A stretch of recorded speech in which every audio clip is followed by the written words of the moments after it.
She told that to the FBI that very day. And she has reported it on national television and then in a book that she wrote.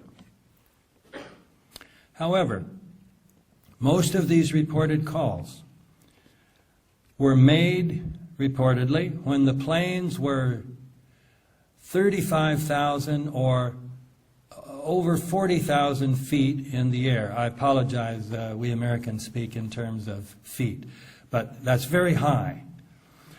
That's cruising altitude. What would that be in, pardon? 10,000 meters, thank you. Pilots and scientists in the 9/11 Truth Movement pointed out that given the mobile phone technology in 2001, such calls from airliners, high-altitude airliners, were not possible. Defenders of the official theory, such as Popular Mechanics, published by the Hearst Corporation, said, oh no, that's not true. You can make cell phone calls, mobile phone calls, from 40,000, even 50,000 feet. 10,000 or what? 14,000 meters? But while Popular Mechanics was making this claim, the FBI was pulling the rug out from under it. This was 2006. This was the year of the trial of Zacarias Moussaoui, the so-called 20th hijacker. And the FBI was required to present evidence to the trial, which included evidence of the phone calls from all four airliners. In its report on Flight 93, it said that there were indeed, as has been reported, 37 calls from this plane, but that 35 of them were made on seatback phones, onboard phones. Only 2 calls, they said, were made from mobile phones. And these were made when the plane was just about to crash, so it was down at a very low altitude.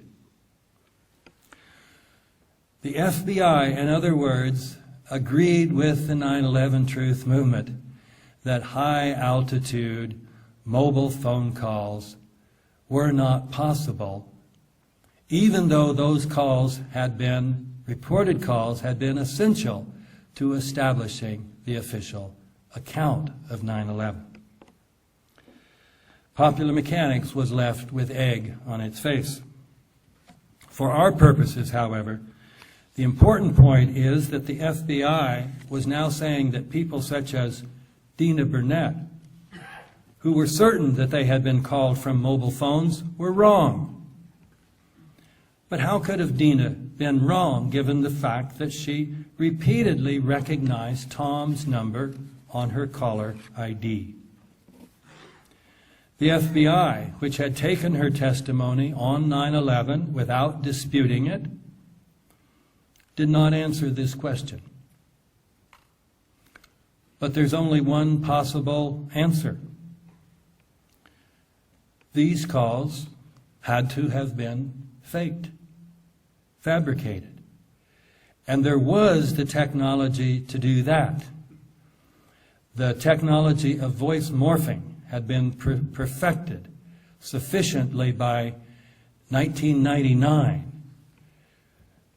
that you could fool your best friend, even your spouse. A story in the Washington Post reported a demonstration using the voice of Colin Powell and another general. People in the room who knew them very well would have sworn those were the voices of those generals, but they were not.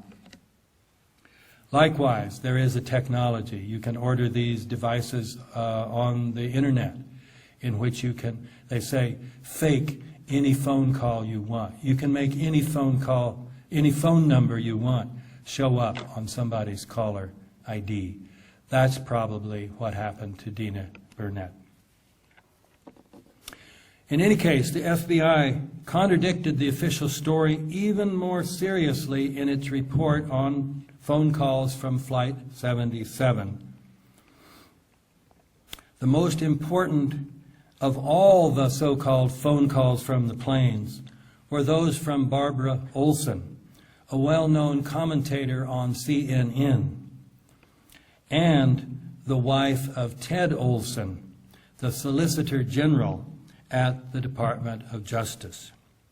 He was the attorney who successfully defended before the Supreme Court in 2000 the claim that the recount in Florida should be stopped, which would mean that Bush and Cheney would move into the White House. Had the recount continued, Al Gore would have become president. So Ted Olson was a very important figure. You have him to thank for 8 years of Bush and Cheney. On 9/11, Ted Olson told CNN and the FBI that his wife, Barbara, was on Flight 77 and that she had called him twice from that flight. This, of course, was the flight that supposedly hit the Pentagon, and that she had reported that hijackers had taken over the plane, hijackers who were armed with knives and box cutters, we say. I stress that point because of all the alleged phone calls from the planes, this was the only one that mentioned box cutters. So you get an idea of how important this alleged call was to establishing the official myth about 9/11. It was also very important because radar had lost Flight 77 in the Midwest, and it was believed that the flight had crashed, which would have meant that it could not have crashed into the Pentagon. Her reported calls were taken as proof that Flight 77 was still in the air, so it could have been what caused the damage to the Pentagon. So these calls were extremely important also for getting the war on terror started. Barbara Olson was very well known in America. Virtually everyone knew who she was, and she was extremely popular with the right wing because she had attacked leftists like Hillary Clinton.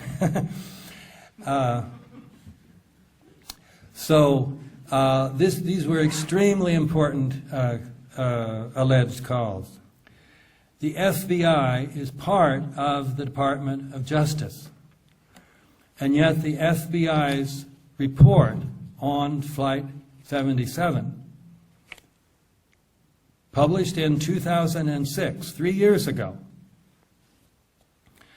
said implicitly that Ted Olson's story about his wife was not true. The former Solicitor General of the Department of Justice. Either way, and how do we account for this? Either we have to say Ted Olson was duped, like Dina Burnett, or else he simply lied, made it up. Either way, the story is based on a lie. It's a lie, a deception. Now, I'm sure your newspapers, so let me see that hand. This, remember, 2006, this has been available for almost 3 years. So surely by now your newspapers, no? When I spoke in the European Parliament last year, when we showed Giulietta Chiesa's new film, Zero, there was a technological glitch, and Chiesa leaned over to me and said, kill some time. So I started babbling on. And one thing I told was this story. And I said, this should have been 3-inch screaming headlines in the New York Times and the Washington Post. FBI says former Solicitor General of the Department of Justice story about Barbara Olson,